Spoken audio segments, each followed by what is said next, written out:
ഷേരു ഓടിക്കോ.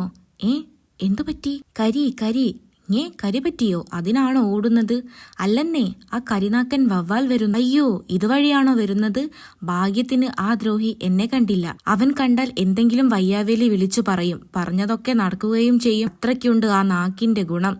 സൂത്ര, ഒരു സംശയം. കരിഞ്ഞ നാക്കാണോ കരി പിടിച്ച നാക്കാണോ കരിനാക്കനെ എന്നൊക്കെയായിരിക്കും തന്റെ സംശയം. അല്ല, ആടി ആ വരുന്നത് ആ ആടല്ലേ? ആ ആടോ? ഏതാട്? അയ്യയ്യോ, അതവൻ തന്നെ, അജഗജനാട്, വായിൽ കൊള്ളാത്ത വർത്താനം പറയുന്നവൻ. എന്റെ കാട്ടുമുത്തപ്പ, ചെകുത്താൻ കടലിനു നടുക്കിൽ പെട്ടതുപോലെയായി. ചെകുത്താനും കടലിനും നടുവിൽ എന്നു പറ. ഒറ്റ വഴിയേയുള്ളൂ, ഒളിക്കുക.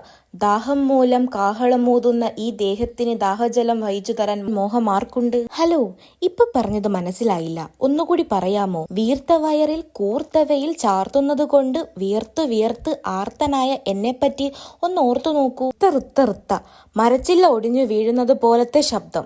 ഹി. പട്ടിണി കിടന്ന് നെട്ടോട്ടമോടിയ ഈ മുട്ടനാടിന്റെ ഓട്ടപാത്രം മട്ടിലുള്ള മൊട്ടത്തലയിൽ മുട്ടൻ ചില്ല തട്ടിയിട്ട ദുഷ്ട, ആഠ്യത്വമില്ലാതെ ഗോഷ്ടി കാട്ടുന്ന ഈ വിഡ്ഢിയെ പീഠത്തിലിരുത്തി പാഠം പഠിപ്പിക്കാനാണ് എന്റെ ശാഠ്യം. കേട്ടോ? തീർന്നോ? ഇടിവെട്ടി മഴ പെയ്ത പോലെയായി. എന്റെ അമ്മേ, ഇടിവെട്ട് കരിനാക്കനെ തന്നെ കൊണ്ടു. ഓടിക്കോ, മഴയും തുടങ്ങി.